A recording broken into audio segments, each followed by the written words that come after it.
மாணவர்களுக்கு வணக்கம். இன்றைக்கு வந்து நாங்கள் வடமாகாண கல்வி திணைக்களம் நிலையறை பரீட்சை தரம் 10 இந்த வினாத்தாளும் அதுக்குரிய விளக்கங்களும் பார்க்கிருக்கிறோம். பகுதி ஒன்று. இந்த வினாத்தாள் வந்து டிஸ்கிரிப்ஷன் பகுதியில் கொடுத்துருக்கிறேன். அதை செய்து பார்த்துட்டு இந்த விளக்கங்களை பார்க்கறது உங்களுக்கு பிரயோசனமாக இருக்கும். முதலாவது கேள்வி, பின்வரும் தாவரங்களில் வித்துக்களை உருவாக்கும் பூக்காத தாவரம் எது? வித்துக்களை உருவாக்கும் பூக்காத தாவரம் கேட்டிருக்கிறான். சரி, அப்ப எங்களுக்கு தாவர ராஜ்யங்கள் இருக்கக்கூடிய பிரிவுகள் பற்றி தெரிஞ்சிருக்க வேணும். சரி, ராஜ்யம் பிளான்டேன்னு சொல்லுவோம், இல்லாட்டி தாவர ராஜ்யம். தாவர ராஜ்யத்தை எடுத்தோம்னு சொன்னால்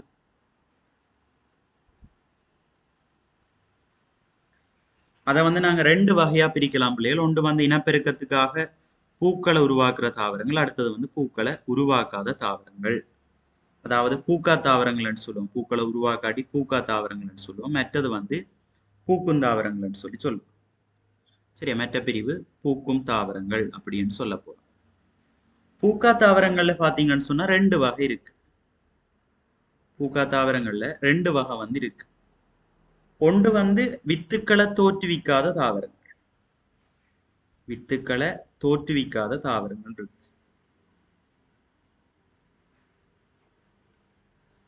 சரியா, வித்துக்களை தோற்றுவிக்காத தாவரங்கள். அதுல பாத்தீங்கன்னு சொன்னால் இந்த மார்கான்சியா, போகனேட்டம், மற்றது அந்த பென்னங்கள், அதுகள் எல்லாம் வரும். மார்கான்சியா, போகனேட்டம், பென்னங்கள், அதுகள் வரும். மற்றது வந்து வித்துக்களை தோற்றுவிக்கும். பூக்கா தாவரங்கள்ல மற்றது வித்துக்களை தோற்றுவிக்கும். ஆனா வித்துக்கள் வந்து திறந்த நிலையில காணப்படும். அதாவது வித்து மூடி இலி என்று சொல்லுவோம். வித்துக்கள் எல்லாம் திறந்த நிலையில இருக்கும். அதுதான் வித்து மூடி இலின்னு சொல்றோம். சரி, உதாரணமா மடுப்பனை, சைக்கஸ் என்று சொல்லுவோம், மற்றது ஃபைனஸ், இந்த மாதிரியான தாவரங்கள் அடங்கும். இது மாதிரி பூக்கும் தாவரங்கள்ல ஏற்கனவே எங்களுக்கு தெரிஞ்ச விஷயம்தான் ஒரு வித்திலை தாவரங்கள், அத மாதிரி இருவித்திலை தாவரங்கள்னு சொல்லி ரெண்டு வகை இருக்க போகுது. ஒரு வித்திலை தாவரங்கள், இருவித்திலை தாவரங்கள்னு சொல்லி ரெண்டு வகை இருக்க போகுது. சரி, இதுகளுக்குள்ள வர்ற உதாரணங்கள் எல்லாம் எங்களுக்கு தெரிஞ்சிருக்க வேண்டும். இப்ப கேள்விக்கு வரவும் பாத்தீங்கன்னு சொன்னா பின்வரும் தாவரங்களில் வித்துக்களை உருவாக்கும் பூக்காத தாவரம் தான் கேட்டது. இப்ப வித்துக்களை உருவாக்கும் பூக்காத தாவரம்னு சொன்னா பிள்ளைகள் அது வந்து வித்து மூடி இலிகளாக இருக்கும். சரியா, வித்து மூடி இலி. வித்துக்கள் உருவாக்கப்படுது ஆனா பூக்காத தாவரம்னு சொன்னால் வித்துக்கள் திறந்த நிலையில இருக்கும். அதான் வித்து மூடி இலின்னு சொல்றோம். சரி, அப்ப அதுக்கு உதாரணம் வந்து சைக்கஸ், மடுப்பனி. சரி, இதுல பாத்தீங்கன்னு சொன்னா மார்கான்சியா, போகனேட்டம், நெஃப்ரோலெபிஸ், இதுகள் எல்லாமே வித்துக்களை உருவாக்காத பூக்காத தாவரங்களாக இருக்கு. இல்ல வித்துக்களை உருவாக்குற பூக்காத தாவரம்னு சொல்லிக்க சைக்கஸ், மடுப்பனி. இரண்டாவது பாருங்க, மனித உடலின் திணிவு 100 வீத அடிப்படையில் அதிக அளவில் காணப்படுகின்ற மூலகம். சரி, மனிதன் உடல்ல வந்து திணிவு 100 வீத அடிப்படையில் அதிக அளவில் காணப்படக்கூடிய மூலகம் கேட்டிருக்கிறான். அதுல பாத்தீங்கன்னு சொன்னா மிக அதிக அளவில் உள்ள மூலகம் வந்து ஒட்சிசனாக இருக்கும்.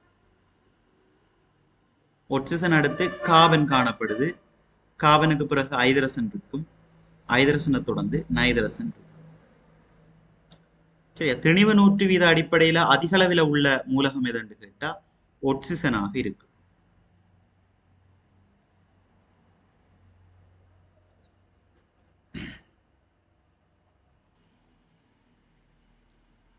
அடுத்து பாருங்க, உந்தத்தின் அலகு. உந்தமன் சொல்லிய பிள்ளைகள் அது வந்து திணிவு தர வேகமாக இருக்கும்.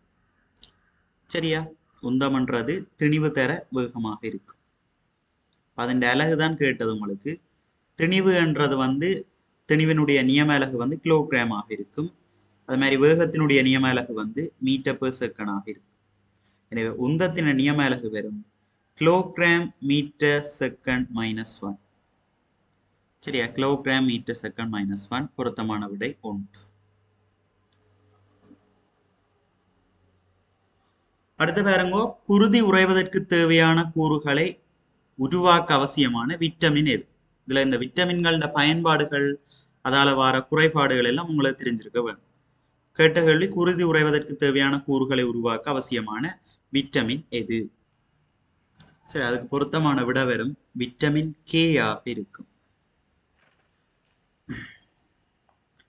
அது மாதிரி விட்டமின் ஏ அதின் பயன்பாடுகளை பார்த்தோம்னு சொன்னால் பார்வைக்குரிய நிறப்பொருட்களை உருவாக்குறது, தோலை ஆரோக்கியமாக பேணுறது, அந்த பயன்பாடுகள் வேறு. விட்டமின் சி என்று சொல்லிக்க அது வந்து தோலினுடைய ஆரோக்கியம், அத மாதிரி பல் மிளிரி, எனாமல் உருவாக்கம் அதுகள் சம்பந்தப்பட்டதாக வரும். மற்றது விட்டமின் டி என்று சொன்னால் விட்டமின் டி இந்த தொழிற்பாடுகள் என்று எடுத்தோம்னு சொன்னால் இந்த கால்சியம் பொஸ்பரஸ் அகத்துறிஞ்சலை வந்து கட்டுப்படுத்தக்கூடிய தொழிற்பாட்டை விட்டமின் டி செய்யும். சரி, அப்ப இதுல வந்து குருதி உறைவதற்கு தேவையான கூறுகளை உருவாக்குறது வந்து விட்டமின் கே ஆக இருக்கும். அடுத்து பாருங்க, பின்வரும் மூலக்கூறுகளிடையே இரட்டை பிணைப்பை கொண்டுள்ள மூலக்கூறு இது. இதெல்லாம் பங்கிட்டு வலை பிணைப்பை கொண்ட மூலக்கூறுகள் தரப்பட்டிருக்கு. அதுல இரட்டை பிணைப்பை இருக்கு. இரட்டை பிணைப்பை கொண்ட மூலக்கூறு எது என்று எங்களுக்கு கேட்கப்பட்டிருக்கு. சரி, எல்லாத்துக்கும் எப்படி பிணைப்பு வருதுன்றது ஒரு பார்ப்போம் இல்லையா. ஒட்சிசன், ஹைட்ரசன், நைட்ரசன், குளோரின் ஆகியன தரப்பட்டிருக்கு. சரி, இதுல பாத்தீங்கன்னு சொன்னா ஒட்சிசன் பிணைப்பை ஒட்சிசன் வந்து பிணைப்பில் ஈடுபடைக்க ரெண்டு ஒட்சிசன்கள் சேர்ந்து பிணைப்பில் ஈடுபட போகுது. ஈட்டோட் இலத்திரன்களை பாத்தீங்கன்னு சொன்னால் இவரில் 6 இருக்கு. ஒட்சிசன்ல 6 இலத்திரன்கள் இருக்கு. அவர் உறுதி அடையணும்னு சொன்னால் இன்னும் 2 இலத்திரன்கள் தேவை. இப்ப 2 ஒட்சிசனுக்குமே 2 இலத்திரன்கள் தேவை. அதால என்ன செய்யணும்னு சொன்னா தங்களுடைய 2 இலத்திரன்களையும் பங்கீடு செய்வார். இவர் 2 இலத்திரன்களை பங்கீடு செய்வார். சரி, 2 பங்கீடு செய்தாருன்னு சொன்னால் ஒட்சிசன் ஈட்டோட்டில வந்து பிள்ளைகள் 2, 6 இதான் அதன் இலத்திரன் நிலையமைப்பாக இருக்கு. 6 இலத்திரன்கள் இருக்கு. 2 பங்கீட்டுக்கு அனுப்பினாருன்னு சொன்னால் 4 இங்கால இருப்பேன். அது மாதிரி இவரை எடுப்போம். ஒட்சிசன் இங்கால பாத்தீங்கன்னு சொன்னா இவரை 2 இலத்திரனை பங்கீட்டுக்கு கொடுத்துட்டு இங்கால 4 இருக்க போகுது. இப்ப எங்களுக்கு உருவாகிற பிணைப்பு வந்து இங்க 2 சோடி இலத்திரன்கள் வந்து பிணைப்புல ஈடுபட போகுது. 2 சோடி பிணைப்புல ஈடுபடும் சொல்லிக்க 2 சின்ன கோட்டால் அதுகளை வந்து நாங்கள் காட்டுவோம். இதுதான் இரட்டை பிணைப்பாக இருக்கு. தனிச்சோடியை நாங்கள் இங்கால குறிச்சு காட்டுவோம். இங்கால 4 இருக்க போகுது, இங்க 4 இருக்க போகுது. சரி, அப்ப இவர் வந்து இரட்டை பிணைப்புன்னு சொல்லுவோம். வேற 2 நைட்ரசன் பிணைப்பில் ஈடுபடுற சந்தர்ப்பங்களை எடுக்கும். 2 நைட்ரசனை பார்த்தோம்னு சொன்னா அவற்றை இலத்திரன் நிலையமைப்பு 2, 5 இருக்கு. சரி, 5ஆம் கூட்ட மூலம் ஈட்டோட்டில் 5 இலத்திரன்கள் இருக்கு. இப்போ உறுதிநிலை அடைகிறதுக்கு இன்னும் 3 இலத்திரன்கள் இவருக்கு தேவை. சரி, 2, 8 என்றதான் உறுதிநிலையாக இருக்கும். அதை அடைகிறதுக்கு இன்னும் 3 இலத்திரன்கள் தேவை. இப்ப 2 பேருமே தங்கிட்ட இருக்கக்கூடிய இலத்திரன்களை பங்கீடு செய்யணும். இவர் 3 இலத்திரன்களை கொடுத்தாருன்னு சொன்னா 2 தனிச்சோடி இங்க இருக்கு. அது மாதிரி இவர் பாத்தீங்கன்னு சொன்னால் 3 கொடுப்பார். இங்க 2 பேர் இருக்கு. சரியா? அப்ப 3 சோடி இலத்திரங்கள் பிணைப்பில் ஈடுபடுறபடியால அதை வந்து கோட்டில் நாங்கள் காட்டினோம்னு சொன்னால் சோடி 2 தனிச்சோடி இருக்க போகுது. சரி, என்ன நடக்குதுன்னா சொன்ன பிள்ளைகள் இப்ப வந்து 5 இலத்திரங்கள் இருக்க போது இவர் பங்கீடு செய்யற 3ஓட சேர்த்து பாத்தீங்கன்னு சொன்னால் 5 3 8 இலத்திரங்கள் பூரண நிரம்பல் நிலையில இருக்கு. அது மாதிரி இவரும் 5, அவர்கிட்ட 3ஓட சேர்த்து 8 இருக்க போகுது. சரி, அப்ப 2 பேரும் பங்கீடு செய்யற இலத்திரங்களை பங்கீடு செய்து உறுதி நிலையை அடைஞ்சு கொள்ளும். சரி, அப்ப இங்க 3 சோடி இலத்திரங்கள் பங்குறபடியால இது வந்து மும்மை பிணைப்பாக இருக்கு. இது வந்து இரட்டை பிணைப்பாக இருக்கு. அது மாதிரி தான் குளோரின் எடுத்தோம்னு சொன்னால் குளோரின் 2 பேர் பிணைப்பில் ஈடுபடைக்க பாத்தீங்கன்னு சொன்னா குளோரின் இலத்திரன் நிலையமைப்பு வெறுமங்களுக்கு 2, 8, 7 சொல்ல போறோம். உறுதிநிலை அடைகிறதுக்கு இன்னும் 1 இலத்திரன் தேவை. சரி, அப்ப 1 இலத்திரனை வந்து இவர் கொடுப்பார், பங்கீடு செய்வார். இவரும் 1 இலத்திரனை பங்கீடு செய்வார். மிச்சம் இங்கால 6 இருக்கு.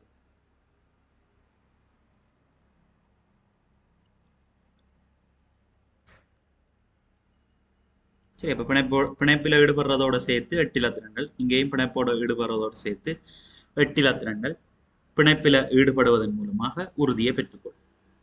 சரி, இதுல பாத்தீங்கன்னு சொன்னா 1 சோடி இலத்திரன்கள் பங்குறபடியால ஒரு சின்ன கோடு வரும். சரி, தனிச்சோடி அங்கால அப்படியே காட்டுவோம். 2, 4, 6 இங்காலையும் 2, 4, 6. சரி, அப்ப இதுல வந்து பிணைப்புகள் எண்ணிக்கை உண்டாக இருக்கு. இப்படித்தான் பிணைப்புகள் எண்ணிக்கை பார்க்கறது. சரி, உங்களுக்கு தெரிஞ்சா நேரடியாவே நாங்கள் போடலாம். இப்ப நான் விளக்கத்துக்காக சொன்னேன்.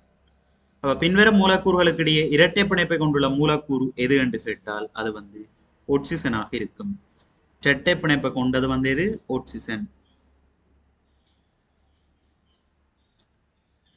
அது மாதிரி நைட்ரசனை பார்த்தோம்னு சொன்னால் அது வந்து மும்மை பிணைப்பாக இருக்கும். குளோரின் எடுத்தோம்னு சொன்னாலும் அது வந்து ஒற்றை பிணைப்பாக இருக்கும். அது மாதிரி இந்த ஹைட்ரசன் எடுத்தோம்னு சொன்னாலும் அது வந்து ஒற்றை பிணைப்பு.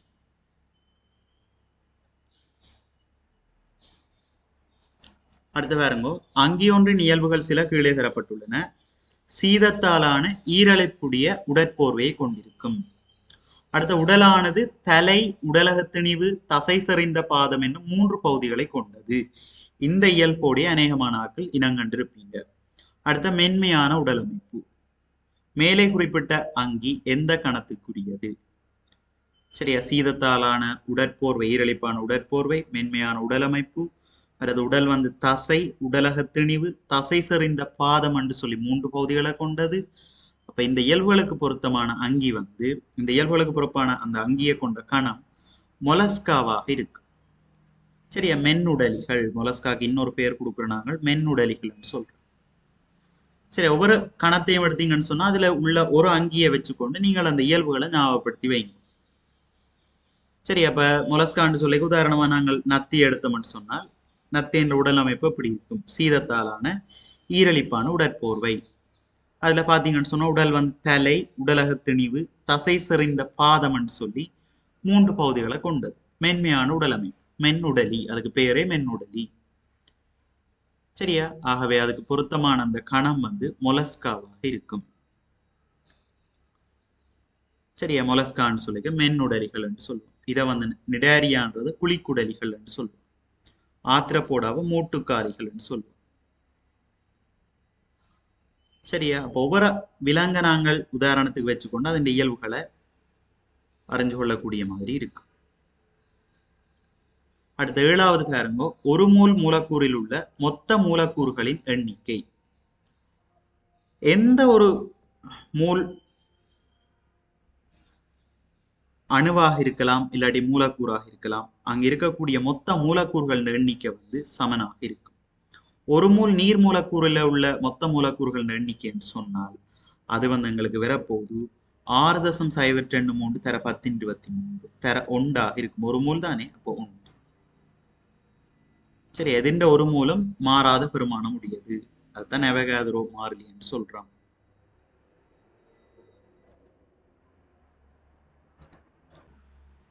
எட்டாவது கேள்வியை பாருங்க பிள்ளைகள். உயிரினவியற் பாகுபாட்டுக்குரிய ஆட்சி நிறை மட்டங்களை சரியாக காட்டுவது. இதுல பார்த்தோம்னு சொன்னால் முதலாவது பேரிராச்சியம் தான் உயர் மட்டத்துல இருக்கு, டொமைன் சொல்றாரு. அடுத்து அதை தொடர்ந்து ராச்சியம் இருக்கும், கிங்டம். அங்கால கணம், கணத்தை தொடர்ந்து வகுப்பு இருக்க போது வகுப்புக்கு அடுத்தது வருணமாக இருக்கு. வகுப்புக்கு அடுத்தது வருணம், வருணத்துக்கு பிறகு குடும்பம், குடும்பத்துக்கு பிறகு சாதி, அங்கால இனமாக இருக்கும். சரி, அப்ப ஆட்சி நிலை மட்டங்களை ஒழுங்காக காட்டுறது வந்து 3வது. முதல் பேரிராச்சியம் பெறும், அது தொடர்ந்து ராச்சியம், பிறகு கணம் பெறும், கணத்தை தொடர்ந்து வகுப்பு, வருணம், குடும்பம், சாதி, இனம். இவ்வளவு ஒழுங்கமைப்பு மட்டங்களையும் கொண்டிருக்கும். மேல உள்ளது பேரிராச்சியம், அகலும்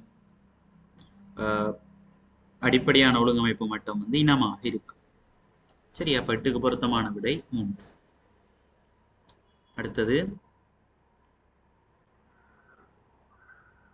ரைட், 9வது கேள்வியை பாருங்க. வாகனம் ஒன்று வெவ்வேறு நேர ஆயுதைகளில் இயங்கிய இயக்கத்திற்கான இடப்பெயர்ச்சி நேர வரைவுகள் கீழே தரப்பட்டுள்ளன. இதுல 3 வரைவுகள் காட்டப்பட்டிருக்கு பாருங்க. இடப்பெயர்ச்சி நேர வரைவுகள் தரப்பட்டிருக்கு.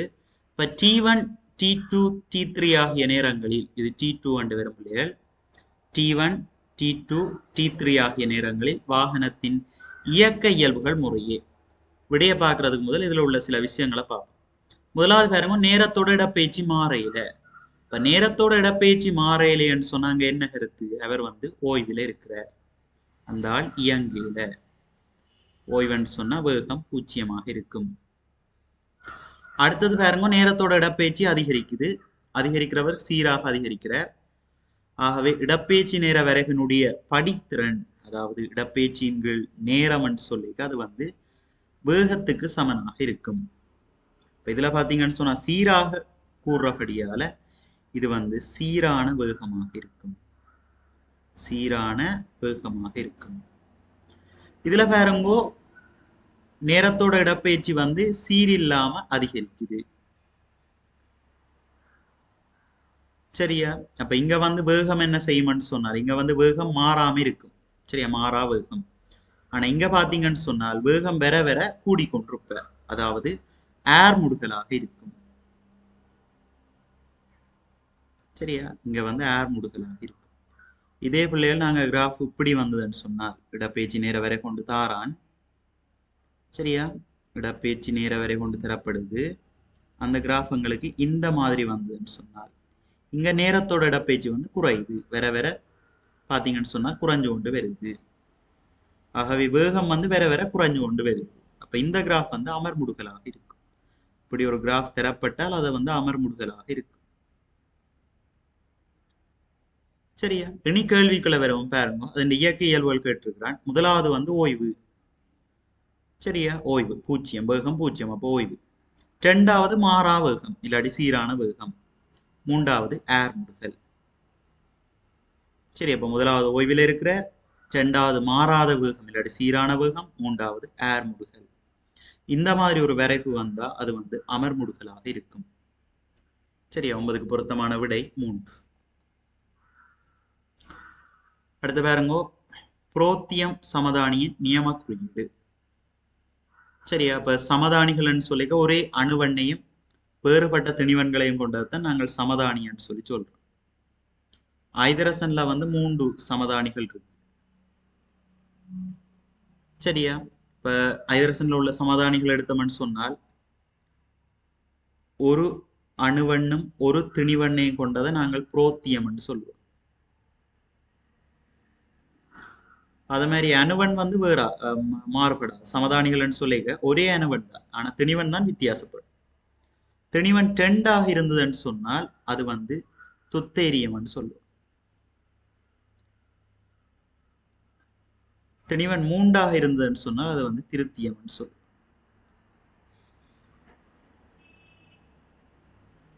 சரியா? தேரியம், திருத்தியம். அதாவது நியூத்திரன் எண்ணிக்கை மாறுபடுது. இங்க நியூத்திரன்கள் வந்து 0 இல்ல, இங்க வந்து நியூத்திரன் எண்ணிக்கை 1 இருக்கும், இங்க வந்து 2 இருக்கு. சரியா? அப்ப அணுவன் மாறாம இருக்கு, அணுவன் மாறாம இருக்கும், திணிவன் வித்தியாசப்படும். அப்ப இதுல புரோத்தியத்தின் சமதானின் நியம குறியீடு கேட்டால் அணுவன் 1, அதே மாதிரி திணிவண்ணம் 1 இருக்கும். அடுத்து பாருங்க 4 கிலோகிராம் திணிவுள்ள பொருள் ஒன்று 4 மீட்டர் செகண்ட் -2 என்னும் ஏர் முடுகளுடன் ஒரு நேர்கோட்டு பாதை வழியே இயங்குகின்றது. பொருளின் மீது அதன் இயக்க திசையில் தாக்கும் விசை யாது? இது வந்து ஒரு நேரடி கேள்வி. திணிவு தந்திருக்கிறான், ஏர் முடுகல் தரப்பட்டிருக்கு, கேட்கறது வந்து தாக்குகின்ற விசைகள்படி. சரியா? நேர்கோட்டு பாதை வழியே இயங்குகின்றதுன்னு சொல்லியிருக்க, நேர்கோட்டு பாதை வழியே இயங்க போகுது அந்த பொருள். அப்ப அந்த நேர்கோட்டு திசை வழியை நாங்கள் F = ma பிரயோகிச்சோம்னு சொன்னால் திணிவு தர்றா நீங்க பாருங்கோ 4 கிலோகிராமா. சரி, அப்ப திணிவுக்கு பதிலாக நாங்கள் 4 கிலோகிராம் போடுவோம். ஏர் முடுகல் 4 மீட்டர் செகண்ட் -2, ஆகவே நேரடியாக அதையும் போடலாம். நன்னாங்கு 16 இருக்கு, 16 நியூட்டன். சரியா? 16 நியூட்டன். ஆகவே 11க்கு பொருத்தமான விடை 1. அடுத்த பாருங்க 12வது ஓர் CO2 மூலக்கூறில் கார்பன் அணுவை சுற்றி இருக்கும் பிணைப்பு இலத்திரன் சோடிகளின் எண்ணிக்கை. இங்க பாருங்க பிள்ளைகள், கார்பன் அணுவை சுற்றி இருக்கும் பிணைப்பு இலத்திரன் சோடிகளின் எண்ணிக்கை ஏற்கனவே பார்த்த மாதிரி கணக்கு தான். ஒரு கார்பன் 2 ஆக்சிஜனோட பிணைப்பில் ஈடுபட போற, அதாவது ஒரு பங்கீட்டு வேலை பிணைப்பாக இருக்கு. இதுல பாருங்க கார்பன்ன்றது 4ஆம் கூட்டம் மூலம், அப்ப இறுதி ஓட்டுல 4 இலத்திரன்கள் இருக்கு. உறுதி நிலை அடைகிறதுக்கு அவருக்கு 4 இலத்திரன்கள் தேவைப்படுது.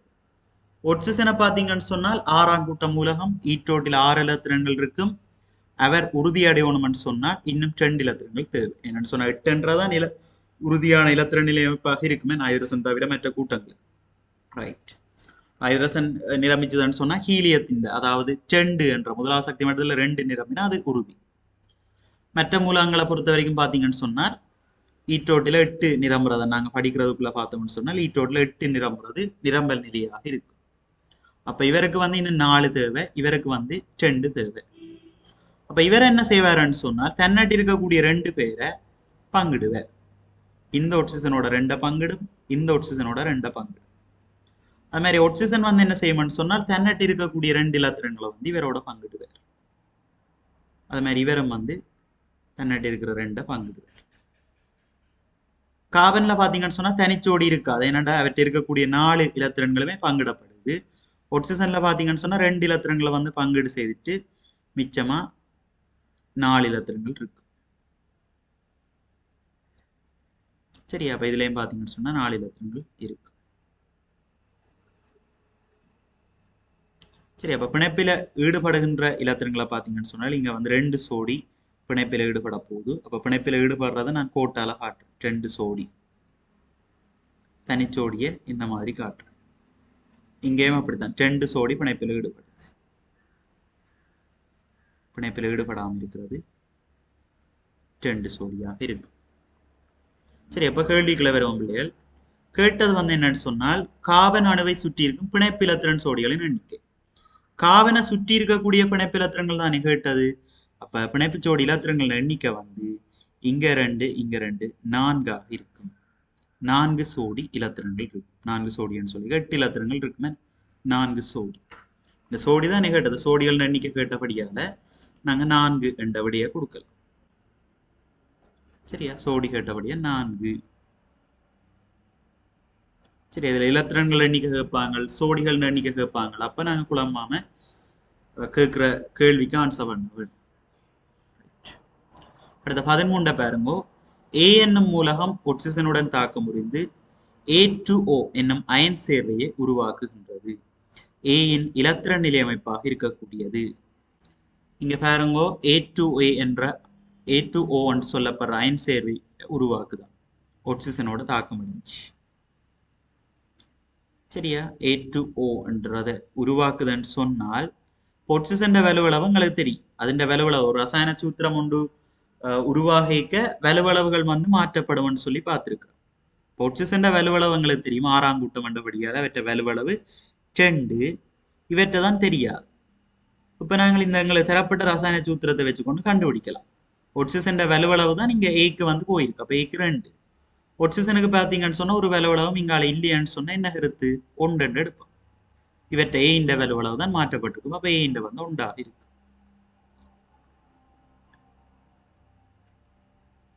சரி, அப்ப ஏன் இலத்திரன் நிலையமைப்பாக இருக்கக்கூடியது. இங்கேயும் ஒரு விஷயத்தை கவனிங்க பிள்ளைகள். ஒட்சிசன் வந்து என்ன செய்வார், ஒட்சிசனுக்கு பொறுத்த வரைக்கும் அவற்றை 6 இலத்திரங்கள் இருக்கும் கடைசி ஓட்டில. பயன் சேர்வை உருவாக்கிக்க கட்டாயமா 2 இலத்திரங்களை பெற்றுக்கொள்வார். சரி, அப்ப 2 இலத்திரங்களை பெற்றுக்கொள்வார்ன்னு சொன்னால் ஏ வந்து என்ன செய்யணும், தன்னிட்ட இருக்கக்கூடிய இலத்திரனை வந்து இழக்க வேணும். 2 ஏ சேர்ந்து ஒரு ஒட்சிசனுக்கு இலத்திரனை கொடுக்க போயிடும். ஒரு ஏ ஒரு இலத்திரனை கொடுப்பார், மற்ற ஏ இன்னொரு இலத்திரனை கொடுப்பார். இப்ப 2 இலத்திரன்கள் ஒட்சிசனுக்கு கிடைக்கும். அதே வேளை ஏ வந்து தன்னிட்ட இருக்கக்கூடிய ஒரு இலத்திரனை இழக்கும். சரியா, ஒன்று இழக்க வேணும்னு சொன்னால் ஏ இந்த கடைசி ஓட்டில ஒரு இலத்திரன்கள் இருக்கவும். சரி, அப்ப 7 இலத்திரங்கள் என்று சொல்லிக்கும் அதிண்ட வலுவளவும் 1 தான். ஆனா அங்க வந்து என்ன ஏற்க வேணும். ஆனா கடைசி ஓட்டில ஒரு இலத்திரன்கள் இருந்தா என்ன செய்யும், அதை சுலபமா இழந்து உறுதியாயிரு. சரி, அப்ப ஏ என்ற இலத்திரன் நிலையமைப்பாக இருக்கக்கூடியது வந்து 2, 8, 1. 2வது தான் எங்களுக்கு வரப்போகுது. 13க்கு 2. அடுத்த பாருங்க 14வது. ஜூரியாவின் சார் மூலக்கூற்று திணிவு 60 ஆகும். சார் மூலக்கூற்று திணிவு தரப்பட்டிருக்கு 60. இதற்கேற்ப கீழுள்ள தொடர்புடைமையில் எக்ஸினால் வகை குறிக்கப்படுவது. சார் மூலக்கூற்று திணிவுன்னு சொல்லிக்க பிள்ளைகள் ஒரு மூலக்கூறு ஒன்றினுடைய மூலக்கூறு ஒன்றின் திணிவு வந்து நாங்கள் ஒரு மூலக்கூறினுடைய திணிவை வச்சுக்கொண்டு கொடுப்போம். இதை வந்து நியமமா வச்சுக்கொண்டு கொடுப்போம். அதுதான் சார் மூலக்கூற்று திணிவுன்னு சொல்றோம். சரி, அப்ப அந்த மூலக்கூறு எதண்டு கேட்டீங்கன்னு சொன்னால் கார்பன்.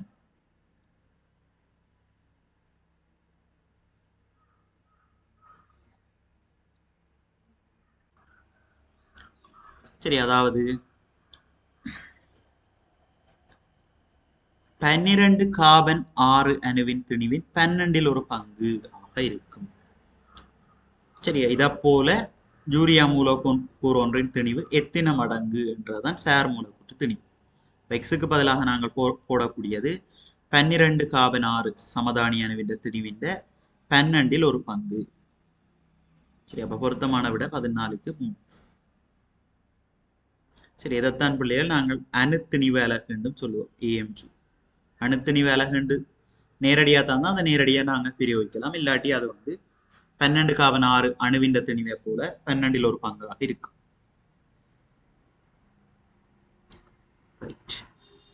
15 பாருங்கோ.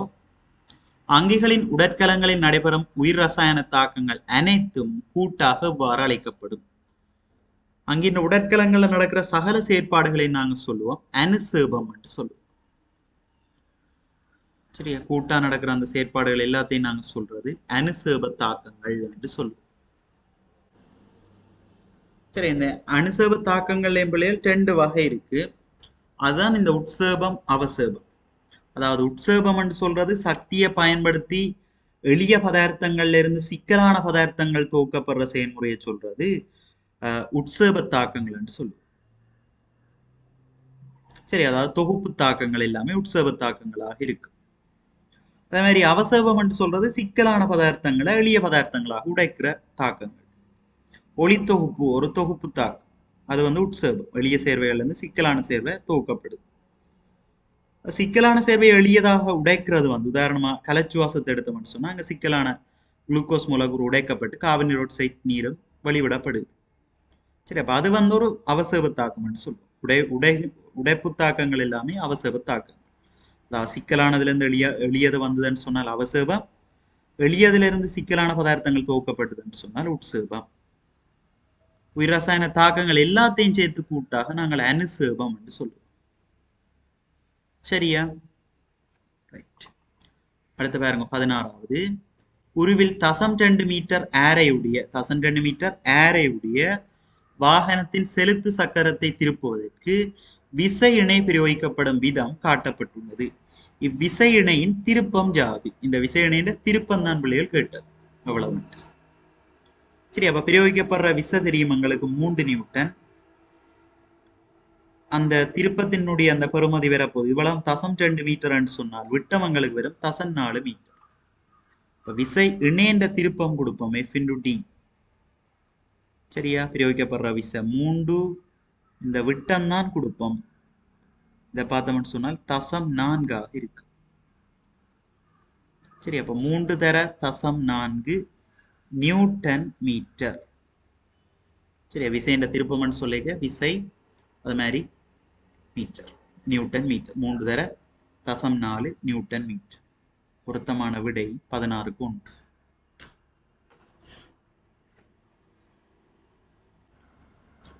அடுத்த பாருங்க 17வது. லிப்பிட்டுகள் ஸ்டெராய்டுகள் என்பவற்றை உற்பத்தி செய்து கடத்தும் கலப்புன்னங்கம் எது? அது பார்த்தீங்கன்னு சொன்னால் அழுத்தமான அகமதுழு சிறுவிலை. பிள்ளைகள் இந்த அழுத்தமான அகமதுழு சிறுவிலைன்னு சொல்லி அதுல ரைபோசோம்கள் இல்லாட்டி அழுத்தமான அகமதுழு சிறுவிலைன்னு சொல்லுவா. ரைபோசோம்கள் காணப்படுமாக இருந்தால் அழுத்தமற்ற அகமதுழு சிறுவிலை என்று சொல்லுவோம். இது புரத கடத்தலோடு சம்பந்தப்பட்ட ஆள் தான் இவர், இந்த அழுத்தமற்ற அகமதுழு சிறுவிலை. லிப்பிட்டுகள் ஸ்டெராய்டுகளை உற்பத்தி செய்து கடத்துறது அழுத்தமான அகமதுழு சிறுவிலை. அது மாதிரி புரதங்களை தொகுக்கிறது ரைபோசோம். கொள்கை சிக்கல் பதார்த்தங்களை சுரக்கிறது, பொதி செய்கிறது, விநியோகிக்கிறது, தேவையான இடங்களுக்கு விநியோகிக்கிறது, அந்த மாதிரியான தொழிற்பாடுகளை ஆற்றும். சரியா, இப்ப 17க்கு பொருத்தமான விடை 4. ரைட். 18 பாருங்க. ஒரு குறித்த மூலகத்தின் இயல்புகள் சில தரப்பட்டுள்ளன. ஒன்று, எல்லா சேதன சேர்வுகளினதும் ஆக்கக்கூறாக உள்ளது. ரைட். சேதன சேர்வுகள் சொன்னாலே நாங்கள் பார்த்திருப்போம் இல்லையா, கார்பன் ஐதரசனை கொண்டதுதான் சேதன சேர்வுன்னு சொல்லி பார்த்தேன். இதுல இருந்தே ஓரளவுங்களால விளங்கக்கூடிய மாதிரி இருக்கு. 2வது பாருங்க, வாயுக்களை புறத்துறிஞ்ச பயன்படுத்தப்படுகிறது. 3வது, நானோ பதார்த்தங்களால் ஆக்கப்பட்ட பொருட்களுக்கு வலுவூட்ட பயன்படுகின்றது. மேற்குறித்த இயல்புகளை உடைய மூலகமாக இருக்கக்கூடியது கார்பனாக இருக்கும்.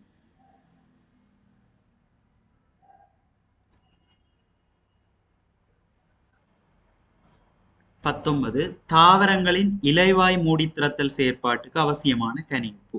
இந்த விட்டமின்களோட பயன்பாடுகள் குறைபாடுகள் எங்களுக்கு MCQக்கு வர தெரிகிற மாதிரி கனியுப்புகளோட பயன்பாடுகள் தாவரங்கள் என்ன வேலை செய்து விலங்குகள் என்ன வேலை செய்து குறைபாட்டால என்ன அறிகுறிகளை காட்டும் அந்த விஷயங்கள் தெரிஞ்சிருக்க வேண்டும். இப்ப இதுல பாத்தீங்கன்னு சொன்னால்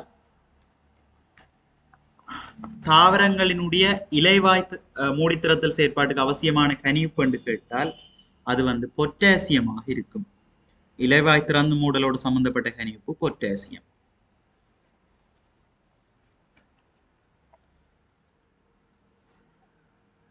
சரி, அது மாதிரி ஒவ்வொன்றையும் பார்ப்போம். பொஸ்பரஸ் சொல்லிக்க அது வந்து ஒரு ATP நியூக்ளிக் அமிலம் அதுகள கூறாக வந்து இந்த பொஸ்பரஸ் இருக்கு. மற்றது வேர்களினுடைய வளர்ச்சி குன்றது வந்து பொஸ்பரஸினுடைய குறைபாட்டு அறிகுறியாக இருக்கு.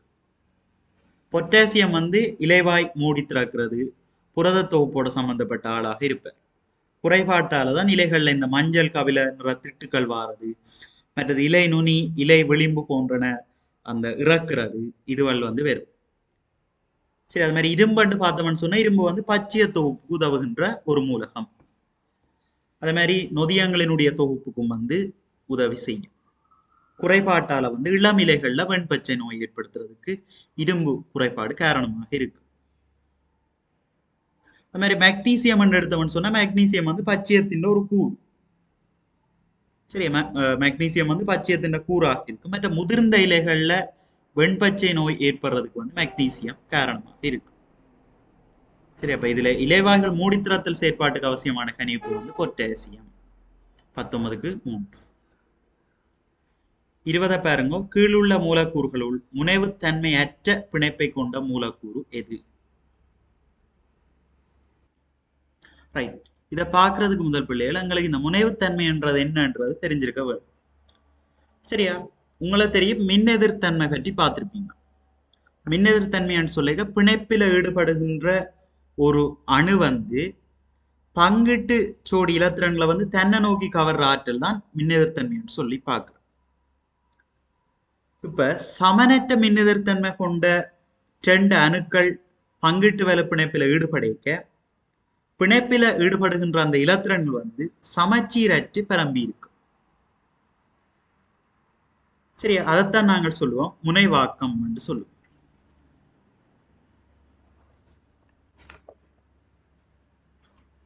சரியா, உதாரணமாக நாங்கள் பார்த்தோம்னு சொன்னால் இப்ப இந்த ஐதரசனையும் புளோரினையும் எடுத்தோம்னு சொன்னால் புளோரின் வந்து மின்னெதிர்த்தன்மை கூடினவர், ஐதரசன் வந்து மின்னெதிர்த்தன்மை குறைஞ்சது.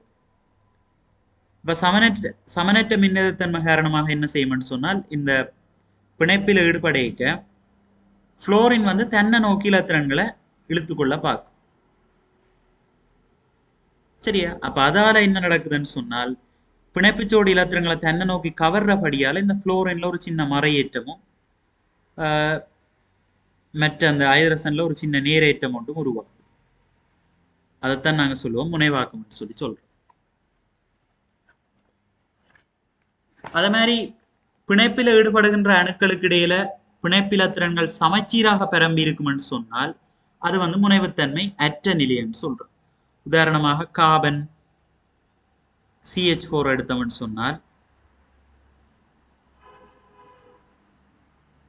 சரி, அந்த CH4 பிணைப்புக்கு இடையில வந்து கிட்டத்தட்ட சமனாக இருக்கக்கூடிய மின்னெதிர்த்தன்மையுடைய மூலக அணுக்கள் வந்து முனைவுத்தன்மை அடையாது. சரி, அப்ப அது வந்து முனைவுத்தன்மை அற்ற பிணைப்புகளாக இருக்கு.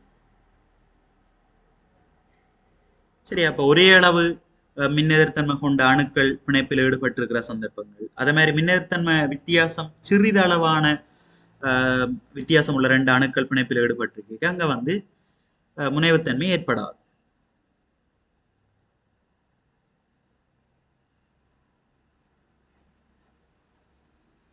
சரியா, மற்றது வந்து இந்த நீரை பார்த்தோம்னு சொன்னால் ஆக்சிஜனும் 2 ஐதரசனும் பிணைப்பில் ஈடுபடும்.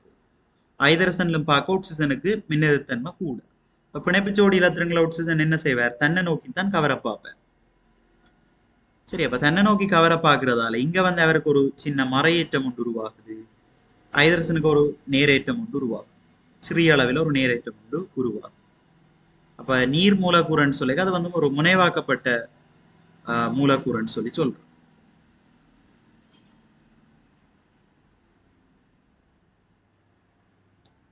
சரியா? அப்ப இந்த மாதிரி தான் முனைவாக்கக்கூடிய மூலக்கூறுகளை நாங்க காண்றோம். இதுல பாத்தீங்கன்னு சொன்னா கீழே உள்ள மூலக்கூறுகளுள் முனைவுத்தன்மையற்ற பிணைப்பை கொண்ட மூலக்கூறு.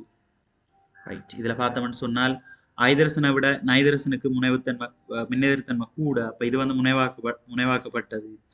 அது மாதிரி இதுவும் எச்சிஎல்லும் முனைவாக்கம் அடைந்ததாக இருக்கும். நீர் மூலக்கூறும் ஒட்சிசனும் ஐதரசனும். அப்ப ஐதரசன்லும் பார்க்க இங்க வந்து மின்னெதிர்த்தன்மை கூட. சரி, அப்ப இதுவும் முனைவுத்தன்மை அடைஞ்ச ஒரு சேர்வையாக இருக்கும். CH4 சொல்லுங்க, அது வந்து முனைவுத்தன்மை அற்ற பிணைப்பாக இருக்கும். CH4. அடுத்து 21 பாருங்க. மனிதனில் நைதரசன் கழிவு அகற்றும் பிரதான அங்கமாக தொழிற்படுவது. ரைட். மனிதன் கழித்தல் அங்கங்கள்னு சொல்லிக்க நுரையீரல், தோல், சிறுநீரகங்கள் எல்லாம் வரும். ஆனால் நைதரசன் கழிவுப் பொருட்களை கழிக்கின்ற பிரதான அங்கமாக தொழிற்படுவது வந்து சிறுநீரகங்கள்.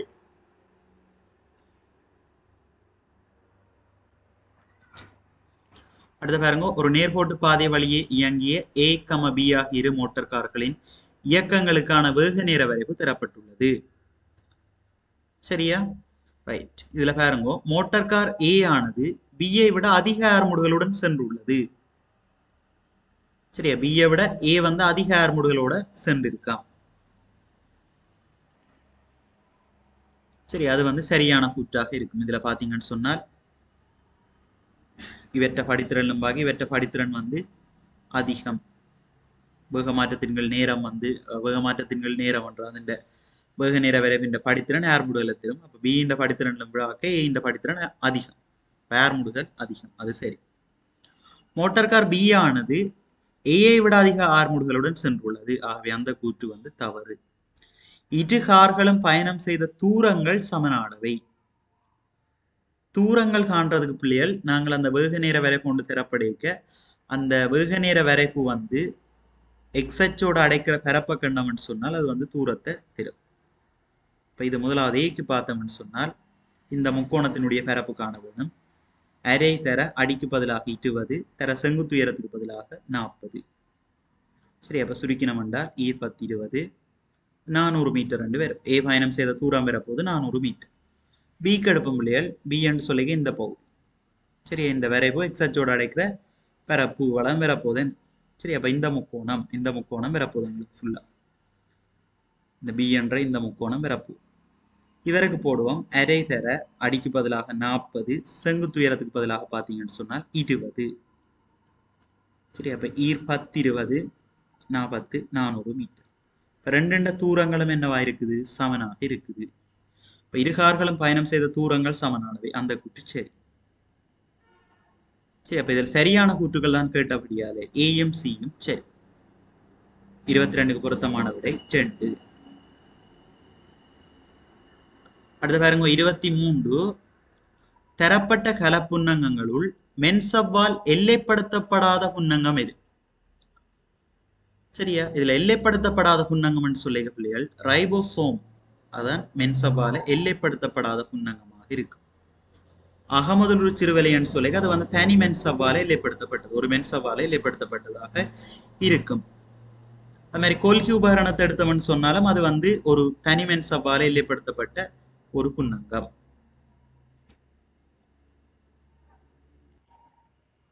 கருவை எடுத்தவன் சொன்னால் கரு வந்து ரெட்ட மென்சவ்வால எல்லைப்படுத்தப்பட்ட புன்னங்கம். கரு, இளைமணி, பச்சியொரு மணி அதுகளெல்லாம் ரெட்ட மென்சவ்வால எல்லைப்படுத்தப்பட்டது.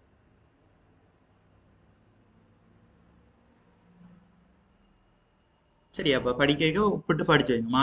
அந்த மார்க்ஸ் திருத்தணும்ன்ற நோக்கம் இல்லாம ஒப்பிட்டு படிச்சு வச்சீங்கன்னு சொன்னால் உங்களுக்கு என்ன அடுத்த முறை இந்த மாதிரி ஒரு கேள்வி வரைக்கும் ஆன்சர் பண்ணக்கூடிய மாதிரி இருக்கும். மற்றது படிச்ச விஷயங்கள் மறக்காது. இதுல எல்லைப்படுத்தப்படாத புன்னங்கம் ரைபோசோம். அது சரி. 24 பாருங்க. தரப்பட்ட உருக்களில் பொருள் சமநிலையில் இருப்பதை காட்டுவர்.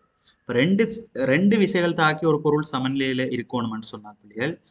2 விசைகளும் திசையில ஒன்று கொண்டு எதிராக இருக்க வேண்டும், பருமன்ல சமனாக இருக்க வேண்டும், ஒரே தாக்க கோட்ல இருக்க வேண்டும். இந்த நிபந்தனைகள் எல்லாம் இருந்ததுன்னு சொன்னா அந்த பொருள் சமநிலையில இருக்கும்.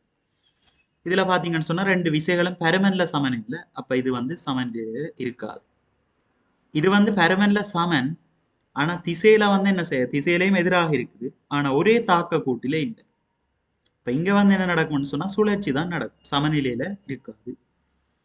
இங்கேயும் பாத்தீங்கன்னு சொன்னால் ஒரே தாக்க கோட்டில இல்ல, திசைகள் மாத்திரம் எதிராக இருக்குது. மற்றது பருமனம் வந்து வித்தியாசப்படுது. ஆகவே இது வராது. 4வது பாருங்கோ, டென்னுடைய பருமனம் சமன், திசையில எதிராக இருக்குது, மற்றது ஒரே தாக்க கோட்டில் இருக்குது. ஆகவே இந்த பொருள் சமநிலையில இருக்கும். 24க்கு பொருத்தமான விட 4. அடுத்து 25 பாருங்கோ. ஏபிசி என்னும் உருக்களில் பதார்த்தங்கள் சிலவற்றின் சாலக அமைப்புகள் காட்டப்பட்டுள்ளன. மேற்குறித்த ஏபிசி ஆகிய சாலக அமைப்புகளுக்குரிய பதார்த்தங்கள் முறையே. ரைட். இதுல பாத்தீங்கன்னு சொன்னா ஒவ்வொன்றும் என்னென்ன சாலகங்கள் என்று சொல்லி கேட்கப்பட்டிருக்கு. முதலாவது ஏ எடுத்தவன் சொன்னா பிள்ளைகள், அது வந்து ஒரு வைரத்தினுடைய சாலக அமைப்பாக இருக்கு. இங்க பாத்தீங்கன்னு சொன்னா ஒவ்வொரு காபன் அணுவும் வந்து வைரம்னு சொல்லிக்க காபன் அணு தான் இருக்க போகுது. அப்ப காபன் அணுவு 4 காபன் அணுக்களோட ஒற்றை பிணைப்புகளை ஏற்படுத்தி முப்பரிமாண சாலக அமைப்பை தோற்றுவிக்கும். சரி, அப்ப இது வந்து வைரமாக இருக்க போறார். ஏ வந்து வைரம். அதே மாதிரி பிஏ பாத்தீங்கன்னு சொன்னால் அது வந்து சோடியம் குளோரைட்டினுடைய சாலக அமைப்பாக இருக்கு. சரியா, சோடியம் குளோரைட்னு சொல்லிக்க இப்ப ஒவ்வொரு சோடியம், இப்ப சோடியம் குளோரைட் பிணைப்பில் ஈடுபடைக்க ஒரு Na+ அந்த அயனச்சூழ 6 Cl- அயன்கள் இருக்கு. சரி, அதே மாதிரி ஒவ்வொரு Cl- அயனச்சூழலும் 6 சோடியம் அயன்கள் வந்து இருக்கும், Na+ அயன்களும் இருக்கு. சரி, அப்படி பெருமெண்ணிக்கையான நேரயன்கள் மரயன்கள் எல்லாம் சேர்ந்து ஒரு வலையுருவான கவர்ச்சி விசையை உருவாக்குறதால இந்த முப்பரிமாண சாலக அமைப்பு வந்து உருவாகுது, சோடியம் குளோரைட். அதே மாதிரி அடுத்ததை பாத்தீங்கன்னு சொன்னால் சி என்றது வந்து கேரியமாக இருக்கும். சி என்றது கேரியமாக இருக்கும். இதுல பார்த்தோம்னு சொன்னால் ஒவ்வொரு கார்பன் அணுவும் 3 கார்பன் அணுக்களோட, மேலும் 3 கார்பன் அணுக்களோடு சேர்ந்து ஒற்றை பிணைப்புகளை உருவாக்கி படையாக அமையும், படை போன்ற கட்டமைப்பில் அமையும்.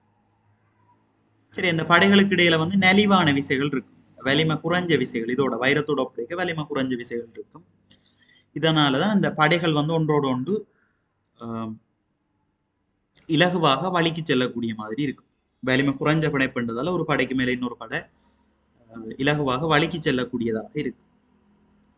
சரி, இதாலதான் நாங்கள் கேரியத்தை வந்து உராய்வு நீக்கியாக மசகிடும் பதார்த்தமாக பயன்படுத்தி கொள்றோம். சரி, அப்ப இது வந்து கேரியத்தினுடைய கட்டமைப்பு. ஆகவே பொருத்தமான விட முதலாவது வைரம் வரும், அடுத்து சோடியம் குளோரைட், மூன்றாவது கேரியம். 25க்கு 3. அடுத்து பாருங்க 26, பின்வருவனவற்றுள் காவி கணியமாக கருதப்படுவது. 2 கணியங்களை 2 வகையா பிரிக்கலாம், எண்ணி கணியங்கள், காவி கணியம். எண்ணி கணியம்னு சொன்னா பருமன் மாத்திரம் இருந்ததுன்னு சொன்னால் எண்ணி கணியம். நேரம்னு சொல்லி நாங்கள் பருமன் அந்த இந்த நேரத்துல இந்த இப்ப நேரம் 12 மணின்னு சொன்னா 12 மணி என்று மட்டும்தான் சொல்ல போறோம். சரி, அப்ப அது வந்து எண் பிரமாணத்தை மாத்திரம் கொண்டிருக்கிறது எண்ணிக்கணி. தூரம்னு சொல்லி ஒரு எண்ணிக்கணி, சென்ற பாதையின் மொத்த நீளம் தான் தூரமாக இருக்க போகுது. சரி, அப்ப அதுக்கு வந்து நாங்கள் திசை சொல்லி கொண்டிருக்க மாட்டோம். சரி, அப்ப தூரம்ன்றது எண்ணிக்கணி. காவி கணியம் என்று சொல்லிக்க பருமனும் இருக்கும் திசையும் இருக்கும், பருமனும் இருக்கும் திசையும் இருக்கும். உதாரணமா இந்த ஏல இருந்து பிக்கு போகணும் ஒரு ஆள், பாதை இப்படித்தான் இருக்கு, இந்த மாதிரியான ஒரு பாதையால போய்த்தான் பி அடைய முடியும். சரியா, அப்ப இவர் இந்த மாதிரியான பாதை ஒன்றில் பயணிச்சு போய் பி அடைவாராக இருந்தால் இதை நாங்க சொல்லுவோம் தூரம்னு சொல்லுவோம். சரியா, தூரம்னு சொல்லிக்க கணத்துக்கு கணம் அதன் திசை மாற்றம் அடைஞ்சு கொண்டு இருக்கும். அப்ப குறிப்பிட்ட ஒரு திசைன்னு நாங்க சொல்லலாம். இப்ப தூரம் வந்து ஒரு எண் பெருமானத்தை மாத்திரம் தான் சொல்லலாம். அப்ப எண்ணிக்கணியம். ஆனா இடப்பெயர்ச்சின்னு சொல்லிக்கிற 2 புள்ளிகளுக்கு இடப்பட்ட மிக குறைந்த நேர்கோட்டு நீளம், நேர்கோட்டு திசையில் அமைந்த அந்த நீளத்தை தான் சொல்லுவோம் இடப்பெயர்ச்சின்னு சொல்ல போறோம். சரி, அப்ப இடப்பெயர்ச்சின்னு நாங்க கதைக்க பிள்ளைகள் அதுக்கு வந்து ஒரு திசையும் இருக்கும். சரியா, அதுக்கு வந்து ஒரு திசையும் இருக்கும், அதே போல பருமனும் இருக்கும். சரி, அப்ப இடப்பெயர்ச்சின்றது வந்து ஒரு காவி கணியமாக இருக்கு.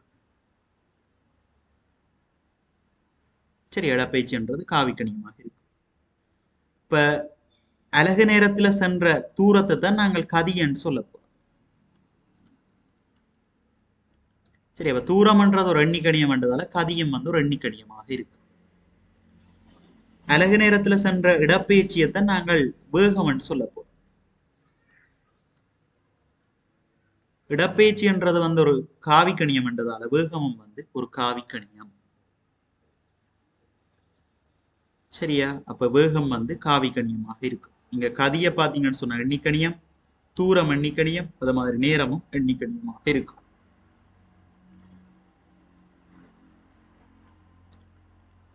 அடுத்த பாருங்க 27. லிப்பிட்டுகள் தொடர்பாக தரப்பட்ட கூற்றுகளுள் தவறானது. இவற்றை ஒட்சியேற்றுவதன் மூலம் அதிக அளவு சக்தி பிறப்பிக்கப்படும். அது சரி. ஒட்சியேற்றி அதிக அளவு சக்தி எங்களுக்கு கிடைக்கும். நொதியங்களாக தொழிற்படுகின்றன. இந்த கூற்று பிளப்பள்ளியில் என்னன்னு சொன்னால், எங்களோட உடல்ல இயற்கையாக உற்பத்தி செய்யப்படுகின்ற நொதியங்களாக தொழிற்படக்கூடியது எல்லாமே புரதங்கள், லிப்பிட்டுகள் இல்லை, புரதங்கள். சரி, ஆகவே அந்த கூற்று பிழை. அடுத்த உடல் வெப்பநிலையே பேணுகிறது. ரைட், அது சரி. வெப்ப இழப்பை தடுத்து உடல் வெப்பநிலையே பேணு. அடுத்த நீரிழப்பை தடுக்க உதவுகிறது. தாவரங்களோட புறத்தோலாக இந்த மெழுகு படைகள் இருந்து நீர் வெளியேற்றத்தை தடுக்குது. அதுவும் சரி. ஆகவே தவறான கூற்று நொதியங்களாக தொழிற்படுகின்றதுன்றது தவறான கூற்று. புரதங்கள் தான் நொதியங்களாக தொழிற்படுது. அதான் நாங்கள் ஊக்கிகள்னு சொல்றோமே. சரியா, புரதங்கள் தான் நொதியமாக தொழிற்படுது. 27க்கு பொருத்தமான விடை 10. ரைட். 28 பாருங்க. Al3+ iron தரப்பட்டிருக்கு. அந்த அயனில உள்ள இலத்திரன், புரோத்திரன், நியூத்திரன் எண்ணிக்கைகள் முறையை கேட்டிருக்கிறார். இப்ப அலுமினியம் சொல்லியிருக்க பிள்ளைகள் அதனுடைய அணுவன் வந்து 13, திணிவன் வந்து 27 இருக்கு. சரியா, திணிவன் 27. கேட்டது Al3+ அயனில உள்ள இலத்திரன், புரோத்திரன், நியூத்திரன் கேட்டிருக்காங்க. ரைட். இப்ப நாங்கள் அணுவை எடுத்தோம்னு சொன்னால் அங்க வந்து அணுவின் கருவில் உள்ள புரோத்திரன்கள் எண்ணிக்கை 13, இலத்திரனும் 13 இருக்கும். சரியா, ஏன்னு சொன்னா அணு வந்து நடுநிலையானதாக இருக்கும். புரோத்திரன் எண்ணிக்கை இலத்திரனுக்கு சமனாக இருக்கும். நேரேற்றங்களும் மறையேற்றங்களும் ஒன்று கொண்டு சமனாக இருக்கும். அது மாதிரி நியூத்திரன்கள் எண்ணிக்கையை பார்த்தோம்னு சொன்னால் அது வந்து 14. சரியா, புரோத்திரனும் நியூத்திரனும் கூட்டி வாரதான் திணிவன் சொல்றோம். புரோத்திரன் நியூத்திரன் கூட்டி வாரதான் திணிவன்.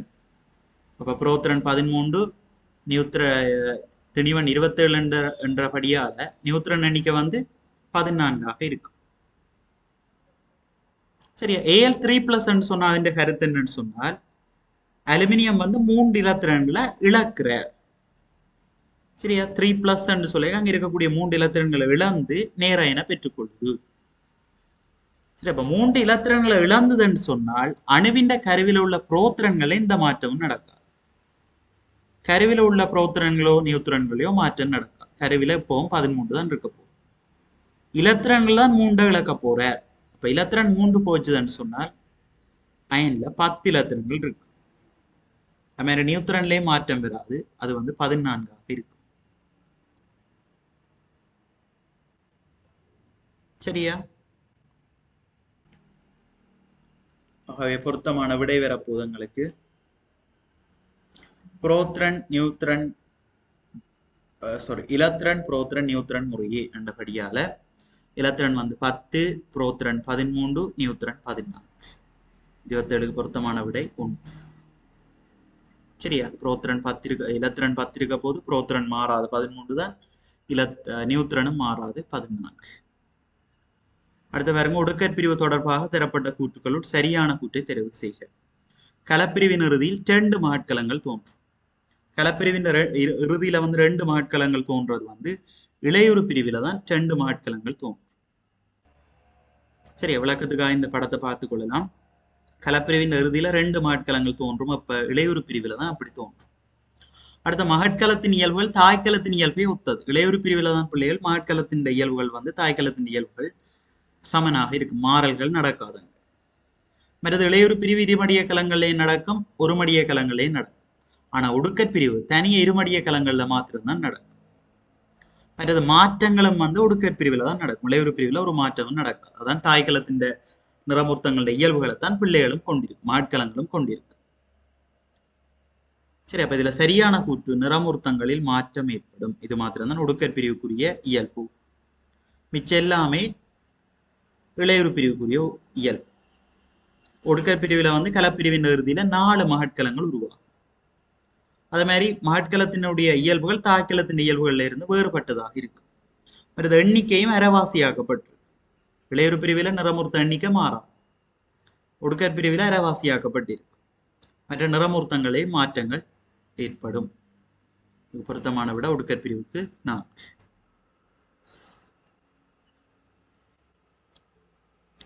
அடுத்து பாருங்க, எம் என்னும் உலோக நைட்ரேட்டின் மூலக்கூற்று சூத்திரம் MnO3 ட்வைஸ் ஆகும். எம்மின் பொஸ்பேட்டின் மூலக்கூற்று சூத்திரம் கேட்டிருக்கிறான். Right, MnO3 twice.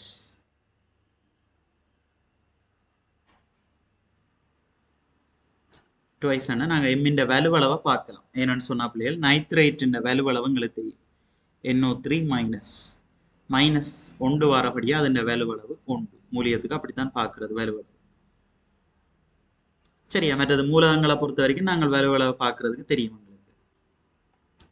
முதலாம் கூட்டம் சொன்னா அதன் வலுவளவு முதலாம் கூட்டத்துக்கும் 7ஆம் கூட்டத்துக்கும் வலுவளவு 1 இருக்கும். 2க்கும் 6க்கும் 2 இருக்கும். அது மாதிரி 3க்கும் 5க்கும் 3 இருக்கும். 4ஆம் கூட்டத்துக்கு வலுவளவு 4 இருக்கும். சரி, அது அந்த பாடத்துல பார்த்திருப்பீங்க. அப்ப NO3 மைனஸினுடைய வலுவளவு 1, அதுதான் இங்க இடமாற்றப்பட்டிருக்கு ரசாயன சூத்திரம் உருவாக்கி. சரியா, அப்ப எம்மின் வலுவளவு தான் NO3 2- அதுக்கு இடமாற்றப்பட்டிருக்கு. சரி, அப்ப எம்மின் வலுவளவு எங்களுக்கு வரப்போகுது 2 இருக்கும். எம்மின் வலுவளவு கண்டுபிடிச்சிட்டோம், எவ்வளவு? 2. அடுத்த கேள்வி கேட்கிறான், பொஸ்பேட்டோட சேர்ற ரசாயன சூத்திரம் தான் கேள்வி. பொஸ்பேட்டின் மூலக்கூற்று சூத்திரம் தான் கேள்வி. எம்மின் பொஸ்பேட்டின் மூலக்கூற்று சூத்திரம். பொஸ்பேட் எடுத்தவன் சொன்னால் PO4 3-. பொஸ்பேட் மூலியத்தை எடுத்தவன் சொன்னா PO4 3-. இப்போ அவற்றை வலுவளவு வரப்போது எங்களுக்கு 3 சொல்லி வரும். சரி, PO4 3- தானே, இப்போ வலுவளவு 3. இதை மாறி போட்டோம்னு சொன்னால் எம்முக்கு 3, PO4 அடைப்பு போட்டு, மூலிகை மண்டபடியா அடைப்பு போட்டு 2க்கும் பொதுவாக தான் வரப்போகுது. PO4 ட்வைஸ் என்று சொல்லுவோம். M3 PO4 twice. M3 அடைப்புக்குள்ள PO4 2. சரி, அப்ப சரியான விடை 4. M3 PO4 twice.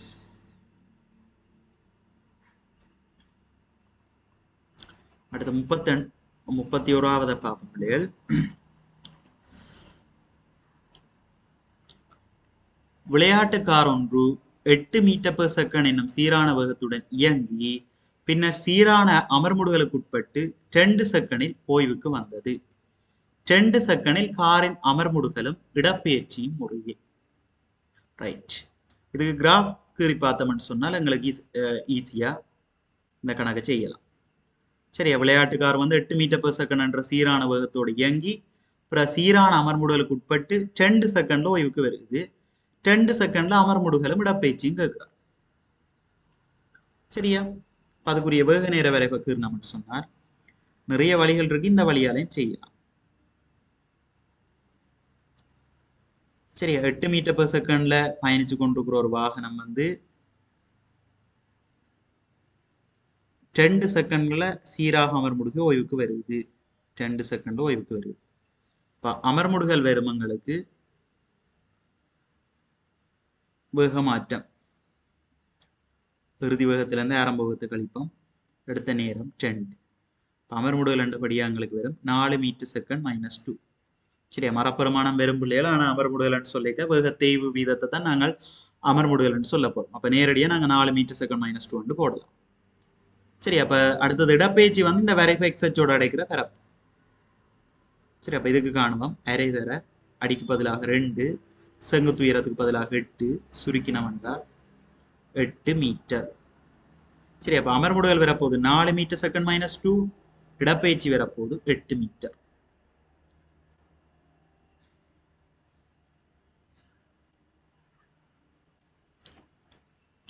சரியா? இப்போ அமர்வுடல் 4 மீட்டர் செகண்ட் மைனஸ் 2 இடப்பெயர்ச்சி 8 மீட்டர். 31க்கு பொருத்தமான விடை 10. அடுத்து 32 பாருங்க. உருவில் காட்டப்பட்டுள்ளவாறு ஏபி என்னும் 80 சென்டிமீட்டர் நீளமான சீரான கோல் ஒன்று அதன் நடுப்புள்ளியில் தொங்கவிடப்படுவதன் மூலம் சமநிலைப்படுத்தப்பட்டுள்ளது. அப்ப இங்கால 40 சென்டிமீட்டர் வரப்போகுது, மற்ற பக்கம் 40 சென்டிமீட்டர் வரப்போகுது. ரைட். முனை ஏயில் 3 நியூட்டன் நிறை ஒன்றினை தொங்கவிடும் போது இங்க வந்து 3 நியூட்டன் நிறை ஒன்று தொங்கவிடப்பட போகுது. சரியா? 3 நியூட்டன் தொங்கவிடும் போது கோலை மீண்டும் சமநிலைப்படுத்த 4 நியூட்டன் நிறை ஒன்றினை கோலின் முனை பியில் இருந்து, இங்க கவனமா கவனிங்க பிள்ளைகள், கோலின் முனை பியில இருந்து 4 நியூட்டன் நிறை ஒன்றை தொங்கவிட போறோம். அப்ப முனை பியில இருந்து எவ்வளவு தூரத்தில் தொங்க விடுதல் வேண்டும் என்றுதான் கேள்வி. முனை பியில இருந்து தான், இங்க இருந்து எடுத்து செய்கிறேன். சரி, அப்ப முதலாவது நாங்க விசை திருப்பம் பார்த்தோம்னு சொன்னால், இங்கால பக்கம் பார்த்தோம்னு சொன்னால் விசை வெறும் எஃப், தூரம் 40, இங்கால சமப்படுத்துவோம். மற்ற பக்கத்துக்கு 4 நியூட்டன் நாங்க தொங்க விட போடுற நிறை வந்து 4 நியூட்டன். மையத்திலிருந்து அதன் தூரத்தை வந்து நான் வைக்கிறேன் டின்னு சொல்லி வச்சு முதல் செய்வோம் கணக்கு. சரி, அப்ப சுருக்கி நாங்களுக்கு வரப்போது 40, 40, 30. டி வந்து 30 சென்டிமீட்டர் தூரத்தில், அதாவது இந்த நடுப்புள்ளியில இருந்து 30 சென்டிமீட்டர் தூரத்துல தொங்க விடப்பட வேண்டும். கேட்டது வந்து கோலின் முனை பியில இருந்து எவ்வளவு தூரத்துல தான் கேள்வி. இப்ப இங்க இருந்து 30ன்னு சொன்னா பியில இருந்து எவ்வளவு தூரத்துல, இவ்வளவு 40 சென்டிமீட்டர் தானே. அப்ப இங்க இருந்து 30ன்னு சொன்னா பியில இருந்து 10 சென்டிமீட்டர் தூரத்துல தொங்க விடப்படுதல் வேண்டும். சரியா? சில பேர் இதை கண்டுட்டு டக்குன்னு 30 போடுறது. ஆனா கவனம், கேள்விய வாசிங்க. முனை பியில இருந்து தான் கேட்டிருக்கிறான். ஆகவே பொருத்தமான விடை 10 சென்டிமீட்டர். அடுத்த பாருங்க, தாவரம் ஒன்று கொண்டுள்ள இயல்புகள் சில கீழே தரப்பட்டுள்ளன. இவ்வியல்புகளை கொண்ட தாவரமாக அமைவது. முதலாவது பாருங்க, பூவின் பாகங்கள் நாட்பாத்துக்குரியது. இப்ப பூவின் பாகங்கள் அள்ளி வந்து நாட்பாத்து இல்லாடி ஐம்பாத்துன்னு சொன்னால் அது வந்து ஒரு இருவித்திலை தாவரமாக இருக்கும். மற்ற பிரதான தண்டு கிளைகளை கொண்டது. ஆணி வேரையும் பக்க வேரையும் கொண்ட வேர் தொகுதி காணப்படும். அப்ப இதெல்லாம் இருவித்திலை தாவரத்துக்குரிய ஒரு இயல்பாகத்தான் இருக்கு. இந்த இயல்புகள் எல்லாமே இருவித்திலை தாவரம் காட்டுற இயல்புகள். சரி, அப்ப இங்க தந்ததுல வந்து எங்களுக்கு இருவித்திலை தாவரமாக வரக்கூடிய ஒரு தாவரத்தை தெரிவு செய்யணும்னு சொன்னால் சரி. சரி, அப்ப இதுல இருவித்திலை தாவரமாக இருப்பது வந்து மிளகாய். சரியா? 33க்கு 2. அடுத்த 34வது பாருங்கோ, சந்திரனின் மேற்பரப்பில் ஈர்ப்பார்முடுகள் புவியில் உள்ள புவியீர்ப்பார்முடுகள் பெருமானத்தின் 6ல் ஒரு பங்காகும். 30 கிலோகிராம் திணிவுள்ள பொருள் ஒன்றின் நிறை சந்திரனின் மேற்பரப்பில் ஜாதாக இருக்கும். இப்ப நிறைக்குரிய தொடர்பு வந்து திணிவு தர புவியீர்ப்பார்முடுகள். இதுல பாத்தீங்கன்னு சொன்னால் திணிவு தந்திருக்கிறான் 30 கிலோகிராம். திணிவு மாறாது, சந்திரன்லேயே மாறாது. ஆனா சந்திரன் ஈர்ப்பின் ஏர்முடுகள் வந்து புவியில உள்ள ஈர்ப்பார்முடுகள் பெருமானத்தில் 6ல் ஒரு பங்கு. புவியில அளவு 10, அதிന്റെ 6ல் ஒரு பங்கு தான் சந்திரன்ல ஈர்ப்பு. சந்திரன்ல அந்த பொருள் நிறை வந்து எவ்வளவு கேட்டால் இதை சுருக்கினவன் சொன்னால் 6, 5, 30, I 10, 50. சரி, ஆகவே 50 நியூட்டனாக இருக்கு. சந்திரன்ல நிறை எவ்வளவு? 50 நியூட்டன். 35 பாருங்கோ, மின்னை கடத்தும் சேர்வையையும் மின்னை கடத்தாத சேர்வையும் முறையை கொண்ட தொகுதி. மின்னை கடத்துறது உண்டு, அடுத்து மின்னை கடத்தாது. பாருங்க, முதலாவது திண்ம சோடியம் குளோரைட்டா. திண்ம சோடியம் குளோரைட்னு சொல்லி அது கட்டாயம் மின்ன கடத்தாது பிள்ளைகள். என்னன்னு சொன்னா சோடியம் குளோரைட் அயன் சேர்வை. அயன் சேர்வை எல்லாம் மின்ன கடத்தும், ஆனா உருகிய நிலையில இருக்கும், இல்லாட்டி திரவ நிலையில இருக்கும். அப்ப திண்ம சோடியம் குளோரைட் மின்ன கடத்தாது.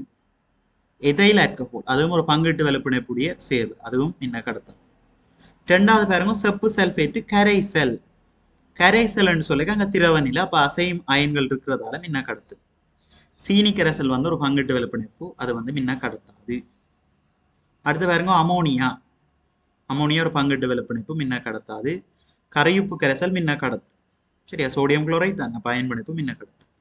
பொட்டாசியம் குளோரைட்டு கரைசல் அது ஒரு அயன் பிணைப்பு, மின்ன கடத்தும். மற்றது திரவ நிலை என்றபடியே மின்ன கடத்தும். சோடியம் குளோரைட்டு கரைசல் அதுவும் அயன் பிணைப்பு, மின்ன கடத்தும். திரவ நிலை மின்ன கடத்தும். இதுல கேட்டது மின்னை கடத்தும் சேர்வையும் மின்னை கடத்தாத சேர்வையும் முறை. இப்ப மின்னை கடத்துறது வந்து செப்பு சல்பேட் கடத்தும், சீனி கரைசல் கடத்தாது. ஆகவே பொருத்தமான விட 35க்கு 2.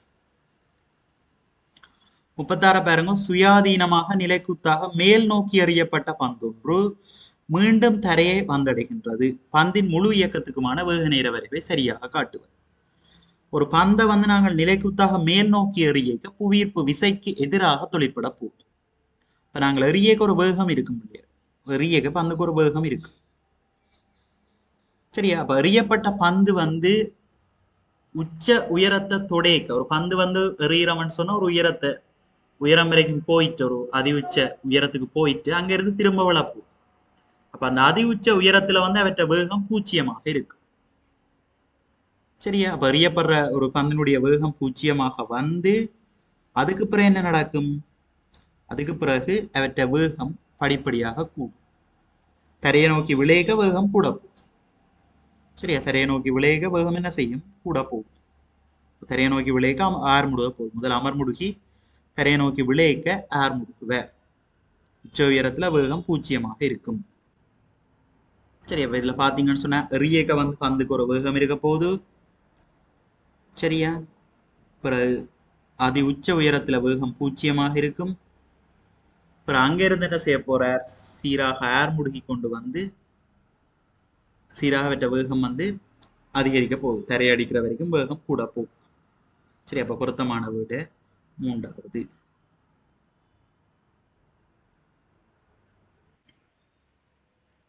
ரைட், அடுத்து பாருங்க. பின்வரும் மூலக்கூற்று ஜோடிகளிடையே சமமான மூலக்கூற்று திணிவுள்ள சோடி.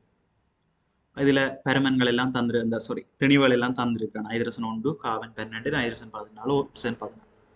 ரைட், ஒன்றுக்கு நாங்கள் பார்ப்போம் CO2. CO2 சொல்லிக்க பிள்ளைகள் கார்பன், ஒரு கார்பனும் 2 ஆக்சிஜனும் பிணைப்பில் ஈடுபட போகுது.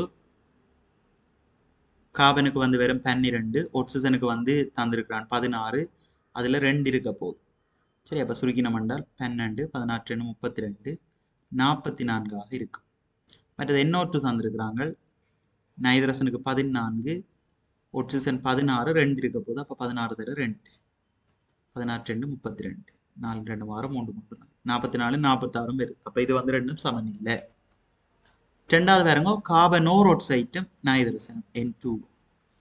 கார்பன் வந்து எவ்வளவு? 12, ஆக்சிஜன் எவ்வளவு? 16. கூட்டினால் 6, 2, 8, 1, 3, 2, 28. நைட்ரசன் பாருங்க 14, எத்தனை இருக்க போகுது? 2 இருக்க போகுது. 14, 2, 28. ரெண்டும் சமனாக இருக்கு. சரி, அப்ப பொருத்தமான விட 20. சரி, மற்றதுகளுக்கும் பார்ப்போம். மற்றதுகளை நீங்க செய்து பாருங்க. நைட்ரசன் NO, சரியா? NOவும் O2. நைட்ரசனுக்கு வந்து 14, ஆக்சிஜனுக்கு 16, கூட்டினால் 6, 4, 10, 30. ஆக்சிஜன் பார்த்தீங்கன்னு சொன்னா 16, 2 இருக்க போகுது. 16, 2, 32. அப்ப இது ரெண்டும் சமன். அடுத்த மெதேன் CH4ம் அமோனியாவும். கார்பன் 12, ஹைட்ரசனுக்கு 1, 4 இருக்க போகுது. 4, 4, 12, 4, 16. நைட்ரசனுக்கு 14, ஹைட்ரசனுக்கு 1, 3 இருக்க போகுது. 14, 3, 17. சரி, இப்ப இதுவும் சமன். அவை ரெண்டு சமனா இருக்கிறது வந்து கார்பனோரோட்சைட்டும் நைட்ரசன் N2. ரைட், அடுத்து பாருங்க. நேரான பாதை வழியே புள்ளி ஒன்று காட்டும் இயக்கத்துடன் தொடர்பான இடப்பெயர்ச்சி நேர தரவுகள் கீழே தரப்பட்டுள்ளன. இதை வச்சுக்கொண்டு நாங்கள் முதல் வரைவை வரைஞ்சு போட்டு இந்த மாதிரியான கூற்று வினாக்களை செய்கிறது ஈஸி. சரி, அப்ப முதலாவது நாங்கள் வரைவோம். ரைட், அப்போ ஒரு வரைவை பார்த்தோம்னு சொன்னா இந்த மாதிரி இந்த அட்டவணையை பயன்படுத்தி ஒரு வரை கொண்டு வரையப்பட்டிருக்கு. இனி கேள்விக்குள்ள போவோம். பிள்ளை முதல் 3 செகண்ட் வரை சீரான வேகத்துடன் சென்றுள்ளது. முதல் 3 செகண்ட்கள் பார்த்தோம்னு சொன்னால் பிள்ளையினுடைய வேகம் வந்து மாறையில் சீரான வேகம். அப்ப அது வந்து சரியான கூற்று. முதலாவது கூற்று சரி. ரெண்டாவது, பிள்ளை பயணம் செய்த தூரம் 18 மீட்டர் ஆகும். சரி, அப்ப தூரம் எடுத்தோம்னு சொன்னா பிள்ளைகள் இங்க போறதுக்கு வந்து 9 மீட்டர் தூரம். ஒரு செகண்ட் வந்து அங்கேயே அவற்றை தூரம் இடப்பெயர்ச்சி வந்து மாறையில அப்புறம் 9 மீட்டர் பயணம் செய்து பழைய இடத்துக்கு வந்திருக்கிறார். அப்போ 9, 9, 18 மீட்டர். அப்ப தூரம் 18 மீட்டர் என்ற சரி. பிள்ளையின் இடப்பெயர்ச்சி 18 மீட்டர், அது தவறு. ஏன்னு சொன்னா ஆரம்பிச்ச இடத்துக்கே திருப்ப வந்துட்டார். 7வது செகண்ட்ல அவற்ற வேகம் 7வது செகண்ட்ல அவற்ற இடப்பெயர்ச்சி 0. அப்ப கருத்து என்ன? ஆரம்பிச்ச இடத்துக்கே திருப்ப வந்துட்டார். அப்ப இடப்பெயர்ச்சி 0. சரி, அப்ப இடப்பெயர்ச்சி 18 மீட்டர் என்றது தவறான கூற்று. அடுத்த, பிள்ளை ஓய்வில் இருந்த நேரம் 1 செகண்ட். இந்த நேரம் 1 செகண்ட் நேரம் இடப்பெயர்ச்சி மாறையில் என்ற கருத்து என்ன? ஓய்வில் இருந்திருக்கார். எவ்வளவு நேரம் ஓய்வாக இருக்கு? 4 சரி. தவறான கூற்று 3வது. பிள்ளையின் இடப்பெயர்ச்சி 18ன்றது பிள்ளை. இடப்பெயர்ச்சி எவ்வளவு வரும்? 0. 0 தான் இடப்பெயர்ச்சியாக இருக்கு. அடுத்த பாருங்க 39வது பாப்பம். கரடான மேற்பரப்பு ஒன்றில் வைக்கப்பட்ட எக்ஸ் என்னும் பொருளின் மீது விசை P பிரயோகிக்கப்படும் சந்தர்ப்பத்தை படம் காட்டுகின்றது. Pயின் பரிமாணம் படிப்படியாக அதிகரிக்கப்பட்டு P சமன் 20 நியூட்டனாக உள்ள போது எக்ஸ் இயங்க ஆரம்பிக்கின்றது. இப்போ P 20 நியூட்டன்ல எக்ஸ் இயங்க ஆரம்பிக்குதுன்னு சொன்னால் என்னவாக இருக்கும்? அந்த 20 நியூட்டன்ன்றது எல்லை உராய் விசையாக இருக்கும். 20 நியூட்டன் மட்டுமட்டாக பொருள் இயங்க ஆரம்பிக்குது. 20 நியூட்டன் எல்லை உராய் விசைன்றது வழங்கி இருக்க வேண்டும். ரைட். அடுத்த பாருங்க, எக்ஸின் மீது மேற்பரப்பினால் பிரயோகிக்கப்படுகின்ற உராய் விசை F எனில் பின்வரும் கூற்றுகளுள் தவறானது. ரைட். Pயினை மெதுவாக அதிகரிக்கும் போது F-இன் பிரமாணம் அதிகரிக்கும். ஆரம்பத்தில் Pயினை கூட்ட கூட்ட F-இன் பிரமாணம் என்ன செய்யும்? அதிகரிக்கும். அது சரி. இரண்டாவது, மேற்பரப்பினால் எக்ஸிற்கு கொடுக்கக்கூடிய உராய் விசையின் உயர் பெருமானம் 20 நியூட்டன் ஆகும். அது சரி. என்னன்னு சொன்னா அதான் இல்லை உராய் விசை. அதை தான் அந்த 20 நியூட்டன்ல தான் பொருள் இயங்க வலிக்கிடுது. அப்போ உயர் பெருமானம் 20 நியூட்டன்ன்றது சரி. அடுத்த, எக்ஸ் இயங்கும் போது எஃபின் பெருமானம் 20 நியூட்டனிலும் அதிகமாகும். இது பிள்ளை. எக்ஸ் இப்ப நாங்கள் 20 நியூட்டன்ல பார்க்க கூட விசையை கொடுத்தோம்னு சொன்னால் பொருள் சீராக இயங்க வலிக்கிடும். அப்ப உள்ள உராய் விசை அந்த எஃப் உராய் விசை என்ற பெருமானம் எல்லை உராய் விசையிலும் பார்க்க குறைவாக இருக்கும். அதுதான் இயக்கவியல் உராய் விசைன்னு சொல்றோம். அப்ப எஃபின் பெருமானம் 20 நியூட்டனிலும் குறைவாக இருக்கும். அது சரி. அதிகமாகும்னு சொன்னால் அது தவறான கூற்று. 19க்கு பொருத்தமான விடை 3 தவறு.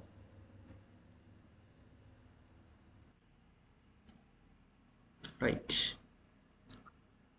40 பாருங்க. COVID-19 நோய் தொடர்பாக தரப்பட்ட கூற்றுக்களை கருதுக. முதலாவது, COVID-19 நோய் வயது வேறுபாடின்றி அனைவரையும் தாக்கக்கூடியது. இது ஒரு நடைமுறை சந்தர்ப்பம், பொதுவான ஒரு விஷயம். சரி, அது சரி. இரண்டாவது, இந்நோய் சிறுவர்களில் குறைந்தளவான பாதிப்பினையே ஏற்படுத்துகின்றது. சிறுவர்களை ஒப்பீட்டளவில் பார்த்தீங்கன்னு சொன்னா குறைந்தளவான பாதிப்பு தான். அடுத்தது சி பார்த்தீங்கன்னு சொன்னா வயது முதிர்ந்தோர், தொற்றா நோய் உள்ளோர், கர்ப்பிணி பெண்கள் இந்நோயினால் அதிக பாதிப்பை எதிர்கொள்கின்றனர். அன்றாட நியூஸ்ல பார்க்குற ஒரு விஷயம். சரி, அது சரி. அடுத்த டி நோய் தொற்று ஏற்பட்டவர்களில் 80% எவ்வித சிகிச்சையுமின்றி இயற்கையான நோய் எதிர்ப்பு சக்தியினால் குணமடைகின்றனர். இது ஒரு வைரஸால் ஏற்படக்கூடிய நோய். இப்போ வைரஸ் சொல்லிக்க அதுக்கு நாங்கள் பொதுவாக சிகிச்சை இல்லை. எங்களோட நோய் எதிர்ப்பு சக்தி மூலமாகத்தான் இப்போ எங்களுக்கு வரக்கூடிய சாதாரணமாக காய்ச்சல், இன்ஃப்ளூயன்ஸா, சளிச்சுரம் அதுகள் எடுத்தோம்னு சொன்னா கூட அதுக்குன்னு மருந்து இல்லை. நாங்கள் வலி நிவாரணி அதுகளுக்காக பெனடோல் அதுகள் குடிக்கிறோமே ஒழிய எங்களுடைய நிற்பீடனம், எங்களுடைய நோய் எதிர்ப்பு சக்தியால் தான் நாங்கள் குணமடைகிறோம். ஆகவே டி என்ற கூற்றும் சரி. எனவே இந்த கேள்விக்கு 4மே சரியாக இருக்கும்.